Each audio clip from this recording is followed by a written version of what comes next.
చూస్ country delight, live better. ఇప్పుడే country delight app ని download చేసుకోండి. సినిమా విడుదల వేళ థియేటర్లు బంద్ చేస్తున్నట్లు వచ్చిన వార్తలపై ఏపీ డిప్యూటీ సీఎంఓ కార్యాలయం తీవ్రంగా మండిపడిన విషయం తెలిసిందే.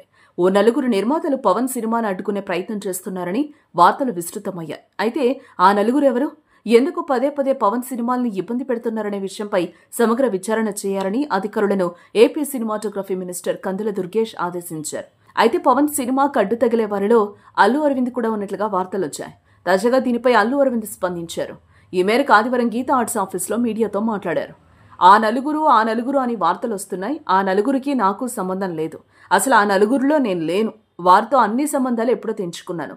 తెలంగాణలో ట్రిపులే తప్ప నాకు ఏ ఒక్క థియేటర్ కూడా లేదు. ఆంధ్రాలో కూడా కేవలం 15 లోపే ఉన్నాయి. దయచేసి ఆ నలుగురు అని వేసేటప్పుడు నా పేరు వాడకండి. నా వృత్తి సినిమానే నమ్ముకున్నాను. కావాలనే కొందరు నా దగ్గర థియేటర్లు ఉన్నట్లు ప్రచారం చేస్తున్నారు. పవన్ కళ్యాణ్ సినిమా విడుదలకు ఉన్నప్పుడు ఎవరైనా థియేటర్లు బంద్ చేసే నిర్ణయం తీసుకుంటారా? అది దుస్సాహసమే అవుతుంది.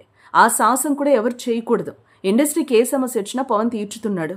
అలాంటి వ్యక్తిని ఇబ్బంది పెట్టడం సరికాదు. గతంలో పవన్ కళ్యాణ్ను తాము కలిసినప్పుడు సీఎం చంద్రబాబును కలవాలని తమకు పవన్ చెప్పారు. కానీ కొందరు కలవకుండా నిర్లక్ష్యం చేశారు. అందువల్ల లేట్ అయింది. ఏ వ్యాపారమైనా సవ్యంగా ఉండాలనే ప్రభుత్వ సహకారం తప్పనిసరి. కష్టం వచ్చినప్పుడు వెళ్లి కలిస్తే ప్రభుత్వాలు తీరుస్తాయి. ప్రభుత్వాలతో సంబంధం లేనప్పుడు గత సీఎంను ఎందుకు కలిశారు? పవన్ కళ్యాణ్ పేషి నుంచి వచ్చిన లేఖ చాలా సమర్థనీయం. సమస్యలు ఎక్కడైనా ఉంటాయి, కలిసి పరిష్కరించుకోవాలి. చిన్న చిన్న విషయాలకే థియేటర్లు మూసేస్తామనడం కరెక్ట్ కాదు అని అల్లు అరవింద్ వివరణ ఇచ్చారు. పవన్ కళ్యాణ్ సినిమా రిలీజ్గా రాబోతుండగా మేము సినిమాలు మూస్తాము అనేది దుస్సాహసం చేయకూడదు. ఆ దుస్సాహసానికి మీరు ముందడుగు వేయకూడదు. అది పెద్దలు కానివ్వండి, చిన్నలు కానివ్వండి చెప్తున్నాను. ఎందుకంటే మన ఇండస్ట్రీ నుంచి ఎవరు ఏది అడిగినా హెల్ప్ చేస్తున్న మనిషి ఆయన. ఆ రోజు మేము అశ్విని దత్ గారి కోసం కొద్దిమంది కలిపి వెళ్ళాం పవన్ కళ్యాణ్ గారిని కలవడానికి. అశ్విని దత్ గారి సినిమా వస్తుంది, దానికి కాస్త రేట్స్ ఇప్పించండి అని చెప్పి అడగడానికి.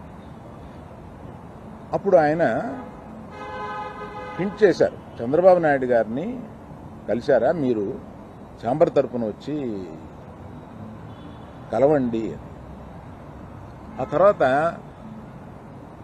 ఆ కమ్యూనికేషన్లో ఏం జరిగిందో ఏంటో ఆ తర్వాత ఎవరు దాన్ని పట్టించుకోలేదు. నేను ఒకళ్ళిద్దరితోటి ప్రస్తావిస్తే, చంద్రబాబు నాయుడు గారు మాకు తెలిసిన ఆయనే కదా, పవన్ కళ్యాణ్ గారు మాకు తెలిసిన ఆయనే కదా, మేము వెళ్ళి పని చేయించుకుంటున్నాం అన్నారే తప్ప ఛాంబర్ వారు కానీ ఏ సంస్థ కానీ వెళ్ళి అఫీషియల్గా మనం అందరం వెళ్ళి కలిసి కష్టం వచ్చినప్పుడు కలవడం వేరండి. కష్టం వచ్చినప్పుడు ఇప్పుడు మనం అసలు ప్రభుత్వం వచ్చిన తర్వాత వెళ్ళి మనం కలవాలి కదా, కలవలేదు. పవన్ కళ్యాణ్ గారు హింట్ చేసినా కూడా అది జరగలేదు.